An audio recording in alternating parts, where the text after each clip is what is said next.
Sun, Rain, Forest, and Earth. These were the first gods ever named in One Piece. We know that the Sun God is Nika, and now through the Harley text in the mural, Oda has exposed the entire truth about these deities from the first world of One Piece, leading to a battle between them during the final war against the true threat, the god of the abyss or the devil, Imusama. However, before I explain who all these gods even are, we need to go back thousands of years to the first world. Within the earth, fire was discovered. Humanity, driven by greed, reached for this forbidden sun. Much like Icarus flying too close to the heavens, this pursuit of power and wealth enslaved the masses until their suffering gave birth to the first revolutionary, Nika, the sun god. Nika is the only god in One Piece explicitly named, a being willed into existence by the collective hopes of the oppressed. He embodied the people's yearning for freedom, but while Nika rose to liberate, the planet itself began to react to mankind's insatiable greed and pollution. The earth god stirred in fury, embodying the destructive backlash of nature itself, like a volcanic eruption which looks like a serpent of hellfire. These gods aren't your normal people. They were closer to universal reactions, forces that manifested when society and the world crossed certain thresholds. That is why they were labeled as gods, just as our planet today reacts to human excess. Burning fossil fuels leads to rising temperatures, storms, and natural disasters. So too does human society follow a natural cycle. Oppression breeds revolt, and tyrants eventually fall. This inevitable push and pull is the will of the universe itself, a law of balance beyond anyone's control. In the world of One Piece, where Haki is a supernatural force which exists, the power of will is even more heightened and it gets a real form. And if you guys have watched my God Haki video from last month, where I explain how devil fruits are Haki itself, you know that back in the first world, devil fruits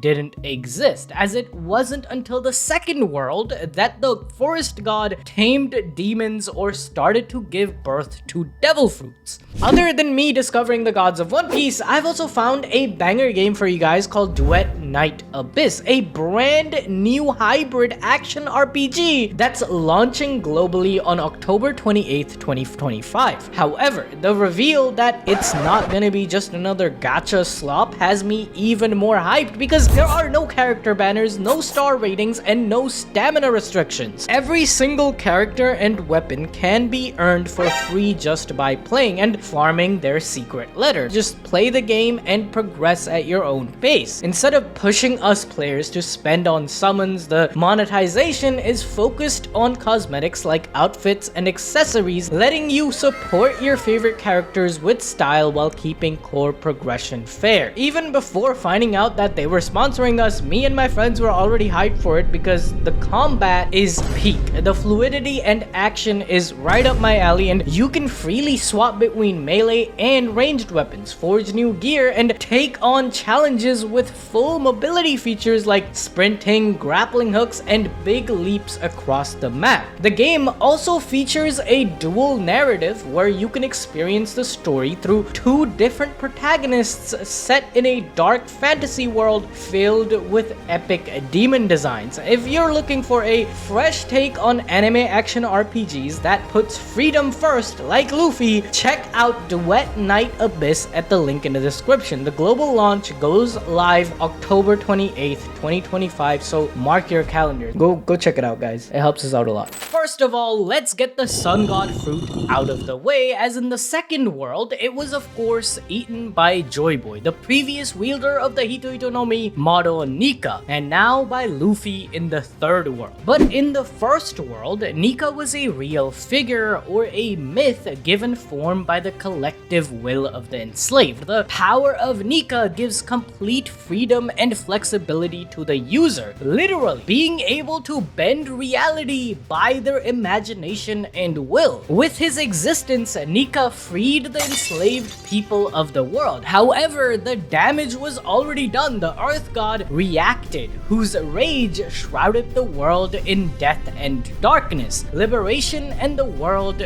wouldn't meet again. Although in a devastated world with the people freed, the dreams of the half moon, the D-clan, and the dreams of the full moon, the rest of the people, especially the ones from the moon, allowed the forest god to tame the devils or give birth to the devil fruit. The forest god gaining this power likely due to the fire the people found inside of Earth, giving it energy to accomplish this. In the mural, we can even see a beam from the ship firing onto the roots of the tree. But who was this forest god? Well, the most likely answer to me is of course the Eve tree. In the mural, we can see a massive tree right in the middle with the devil or emu on top. Currently, Eve tree's roots extend down to the Fishman Island, giving sunlight even in the dark seafloor. She was the original forest god, giving form to people's wishes. And the forest being a tree makes sense because, forests, they're made of trees. However, now in the third world, there has to be a forest god fruit, as people must have dreamt of becoming the forest itself, right? One of the long-standing candidates for this god in the community is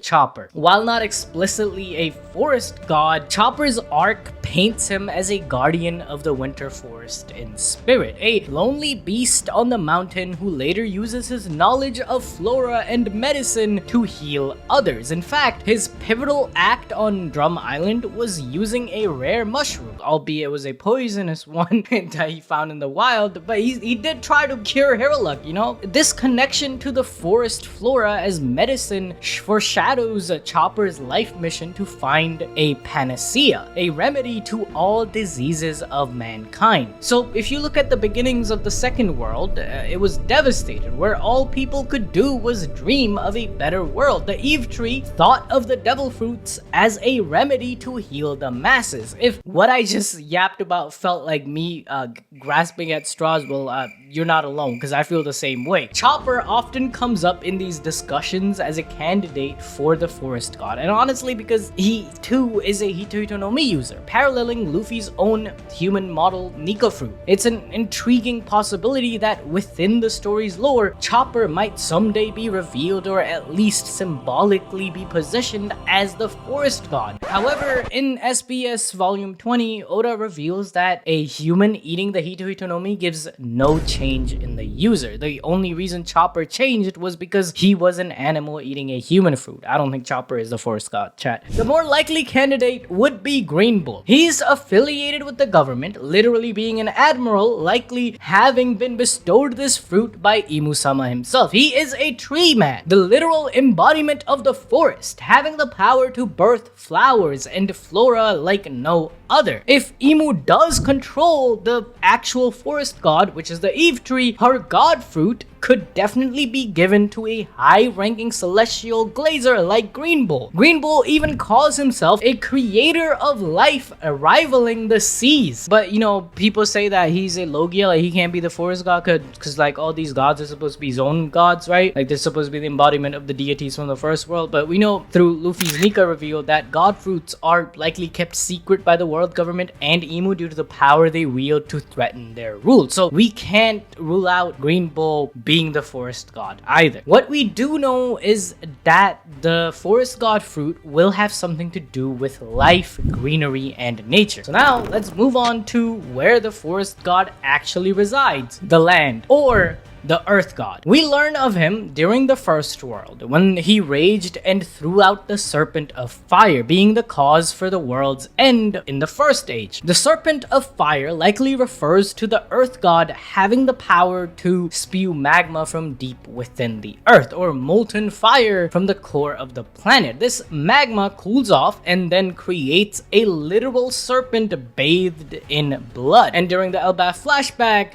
Oda has confirmed that this is what the giants call the red line. For me, the identity of the Earth God is of course Loki. Powers in the One Piece world are not only acquired through eating devil fruits, but lineage factors are also a massive deal. And Loki, alongside the giants, have a lineage that goes all the way back to the first world, as evident by the robot even more ancient than Emmet we found in Elbaf recent. Loki was born with cursed eyes. His own mother, Queen Estrid, feared them so much that she tried to kill her baby boy. She claimed that Loki's eyes were the reason for Elbaf's sudden misfortune. According to my god hockey theory, they alter the environment and even bend natural phenomena. For example, when Loki cried as a baby, Elbaf experienced famine, storms, and unrest. Nature itself was reacting to his grief and loneliness. He embodies all the natures of the earth god, like destructiveness, immovable, and has ties to calamities similar to the first world god crashing out and spewing magma everywhere like a volcanic eruption. Even in the mural, the earth god's fire is depicted as a serpent, a clear connection to Loki's snake eyes. Furthermore, Loki, through his eyes, is likely the driver and the one to help fix Pluton that's stuck under Wano for 800 years. Pluto is the god of the underworld. Loki has been stuck in Elbaf's land of the dead for all this time. Even before being shackled by Shanks there, he lived. With his eyes, he will control Pluton's earth-shattering ancient destructive power. Similar to how Luffy's god fruit waited 800 years, running from the government's clutches to find the perfect host, it's possible that the legendary fruit in Elbaf was waiting for the cursed child Loki to be born. Then 14 years ago, he finally ate the earth god fruit, Hitoitonomi model Jurgenman. And you know Jurgenmander? It's a great big serpent that appears during Ragnarok. And Loki, he's about to appear like a big fucking aura farming Chad badass with his bandages taken off during the final war. And he's going to help destroy the Red Line by driving Pluton through it. Many in the community also see Imu as the Earth God. He is ancient, manipulative of destruction, and a direct opposition to the Sun God Nika. Plus, all the Gorosei are named after planets of our own world. Then the ancient weapons are named after the three outer planets of Pluton, Poseidon for Neptune, and Uranus. The only one missing is Earth, which would be the center of Imu's warped reality. However, I believe Imu is actually a hidden god, which I will get into just a bit. Because first, I need to talk about, say it with me, my goat, Monkey Deadbeat Dragon, who is the third world's rain god. Before Dragon ate this god fruit though, in the second world, when man killed the sun god, the sea god was enraged. I believe that the sea god is referring to the Poseidon of that era. We know from the poneglyphs in Fishman Island that Joy Boy, or the sun god of the second world, was close with the mermaid princess at the time. She was the last Poseidon before Shirahoshi was born. Similar to how Loki will be the driver for Pluton, Poseidon drives and controls the Sea Kings. Perhaps if there is a sea god fruit still in existence, with that she can realize her final form and control the oceans themselves. The fishmen and merfolk who reside in the ocean have a lineage to birth the next sea god. We know that the sea dislikes devil fruit, so it's possible that there is no sea god fruit. Instead, its dreams and will are passed down to Shirahoshi right now. Furthermore, in the current era, the sea god has been warped by Imu, now being called the sea devil, gaining a negative connotation after the sea brought distance between the many islands, allowing for an oppressive figure like Imu to rule like a god. Moving on to the rain god though, we don't have much to go on, as the only mention was in chapter 287 in Skypiea. But since the Harley text confirmed the earth god and the forest god, plus Luffy being the sun god in the final saga, it's only a matter of time before we learn more about the rain god, who controls the weather and storms of the world, with the dragon having eaten the god fruit associated with it, as he has become the storm of this era. Then there is Bro appearing in Logtown with the rain. Like, this man's first intro was in the rain, and the new opening confirmed that he struck Luffy's platform with lightning. Now, for a while, I have theorized that Dragon might have the rain god fruit model Amaru, a deity from Peruvian myth, since Dragon has a lot of similarities to South American revolutionaries from the 20th century, plus his tattoos have connections to Native American culture. In Inca mythology, Amaru is a huge dragon that dwells underground at the bottom of lakes and can be seen emerging from the gateway of the sun at Tiwanaku, Bolivia. This relates back to Dragon and how he too is the guardian of the gateway to the sun in Luffy. Amaru is also related to the underworld, the earth, and earthquakes. According to the myths, the Amarus have protective or destructive behavior, similar to how Dragon is seen as a destructive force who lays hidden underground against the world government whilst being the protective force for those who are oppressed. Just look at how the revolutionaries infiltrated Marie-Joie. They came from the underground. Amaru also symbolizes water, storms, hail, wisdom, and the rainbow. Just look at Ivankov. But it clearly is associated with the economy of water that irrigates the agricultural lands, symbolizing the vitality of water, which allows the existence of the Aymara people. This again